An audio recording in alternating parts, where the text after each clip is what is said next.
Tutankhamun তার উত্তরসূরিরাই চেয়েছিল পারিবারিক নথি থেকে তার নাম মুছে দিতে।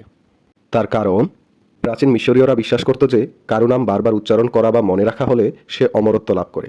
তারা বিশ্বাস করত যতক্ষণ পর্যন্ত কোনো মৃত ব্যক্তির নাম জীবিতরা উচ্চারণ করবে ততক্ষণ তার আত্মা বেঁচে থাকবে। এই বিশ্বাস থেকেই তারা পিরামিড ও সমাধিফলকে নাম খোদাই করত এবং মমি তৈরিতে বিশেষ যত্ন নিত।